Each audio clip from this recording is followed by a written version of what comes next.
Next morning we are up and at 'em again. We're going on a major journey to a high mountain peak called the Klein Matterhorn. You can get around by taxi in Zermatt. There's no private cars, but you could get around by taxi if you don't want to walk, or by public bus. It's only about a half a mile to walk from one end of town to the other. Although we don't have to do much hiking to get up there. It's all by cable car. And what a cable car! This is the highest cable car in Europe. It's so high that they can ski in the summertime. And especially here in the month of May, there's lots of snow and quite a few skiers and snowboarders up there. You have to change cable cars several times, and there's several alternative routes that you can take on the way up. You go to Furi, you can go to Schwarzsee, you can also go to Trocknersteg, and there's Zmutt. Now we're not there yet, we're just changing cable cars one more time for this final run up the hill. We don't have to walk hardly at all though, it's an easy stroll from one cable car to the next. And this last leg is going to take us up over 12,000 feet high. The lift goes 3,883 meters high. Yep, the highest in Europe. It's really quite remarkable up here. So we're up in that thin oxygen zone, over 12,000 feet. You want to take it easy. But we had no troubles. There's the snowfields. It's amazing. We're in the middle of the summertime, and we're going up into the snowfields to the largest summer ski area in all of Europe. We're going to be getting almost as high as the Matterhorn. We're reaching an altitude of 12,500 feet, just a few thousand feet below the peak of the Matterhorn itself. We're going to reach the highest cable station in all of Europe, and from there we're going to have this fabulous view of the mountain, and we're going to walk through some tunnels to the snowfields. These skiers know what they're doing, so they've got no problem. And snowboarding is caught on here as a popular sport as well, where you can actually do some summer skiing. And then climb up a staircase to the main viewing platform. Here we've got a spectacular panorama of the big high peaks all around us. Many mountains over 12,000 feet high, stretching 360 degrees in a circle around you here at the Klein Matterhorn. It's similar to that view up on the Gorner Grot. Both of them are spectacular, and both of them are certainly worth doing, especially on clear days like this. We were so lucky with the weather. No clouds to obscure our vision whatsoever. You can imagine on a cloudy, misty day it might be a little bit disappointing to go through all this effort to get up here. But we lucked out. Very good. So how does it feel, Kelly? Woo! This is great! This is probably the most spectacular routing, with the combination of the views of the Matterhorn, views back down into the village, and entering the snowfields. You can't take a cable car to the top of the Matterhorn, at least not yet. Hikers go climbing to the top of the Matterhorn, but you've really got to be an excellent mountaineer to do that, and that's a little bit beyond the power of the tourist. So what you can do is the next best thing, a trip up the cable car to what's called the Little Matterhorn, the Klein Matterhorn. Even if you're not a skier, this trip is certainly worthwhile, just to be up in the mountain peaks, enjoying the view of the Klein Matterhorn and the skiers down below.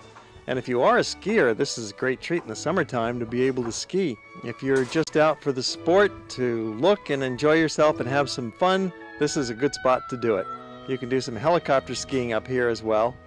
But there are certainly some other cable cars and rack railroads that you can take. From Zermatt, you can take an underground funicular train that serves as a quick shuttle up to Sonega. And there's other cable cars to Blauherd, and you can get some views into the town of Zermatt itself, down there nestled away deep in the valley. Heading back down is just as scenic as going up, so by no means is this anticlimactic. We have another view across the peak of the Alps. Glaciers streaming in from all sides. About 3/4 of the way down, you have a choice. You can leave the cable cars and walk down. And that's what we chose to do, just like we did back over in Mürren, coming down from the Schildhorn. Zermatt has the greatest number and the finest collections of walks of any place in the Alps. You could stay there for 2 weeks and take a different walk every day. So if you really love to hike, this would be a good base of operations for you. One way to get down the mountain is to jump off it on a paraglider. Even if you have no experience whatsoever, you can fly in tandem with an expert pilot, and you'll soar over the valley of Zermatt with fantastic views of the mountains all around you. Well, that's what my wife did, and here we see her, that little white spot. That's her paraglider flying over Zermatt in one of the greatest experiences of her life. She still talks about this day. It was really worth the money and not dangerous. Always towering above it is the Matterhorn. It's not the tallest mountain, and it's not the most difficult to climb for an experienced climber, but it's the signature of the city.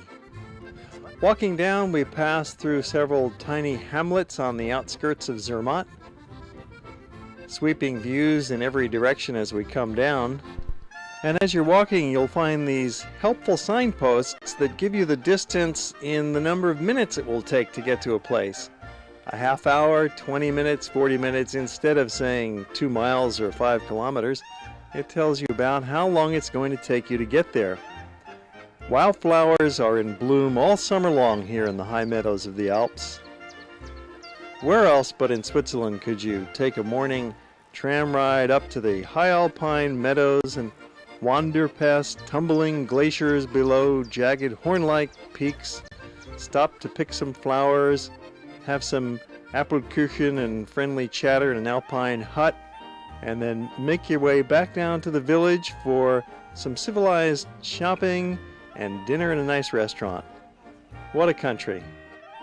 From Zmutt, it's 3/4 of an hour. They measure the distance in time on those signposts rather than in miles or kilometers. When you see 3/4, that's 3/4 of an hour. So that's a pretty easy hike. And it's all downhill, and that helps as we make our way further downhill, heading back to Zermatt. Snow-covered mountain peaks, green hillsides. What a package. Well, it's pretty simple if you just stay on the path. You just keep heading down. Some people like to hike up. They say better exercise, and also they get a view looking into the mountains that way. Well, either way, you have a nice view. Continuing down, it takes about an hour to hike all the way down to Zermatt. That's not bad. That's an easy hike. And along the way, you've got some scattered homes. You've got animals to check out. The rest of our small group decided to ride the cable car all the way back down to Zermatt, but they missed out on these sights. Well, here's what you didn't see, gang. It was a nice vista. We had some nice streams and mountain forest, easy trail coming down. No problem. And then it levels off as you get down towards the bottom of the hill, and then all of a sudden you're back in Zermatt, back in the village. The Matterhorn towers over the beautiful town of Zermatt. It's a skier's heaven in the wintertime, and in the summertime it's also a very pleasant spot to visit. You can come with your family, you can come with your friends, or with a group from Hawaii as we're traveling today. We wake up at dawn the next morning and open our eyes to an astonishingly beautiful view of the Matterhorn right outside our window. It's almost like we could reach out and touch it or walk up there in a half an hour, but it is quite a distance. And we are going, gone. We're leaving Zermatt behind. It's time to go. We've had 3 days here in Zermatt. And now we are changing scenes once again, heading to the southern part of Switzerland into the Italian area called the Ticino. To get there, it's another spectacular train ride. And we get back on our comfortable Swiss train and depart from Zermatt.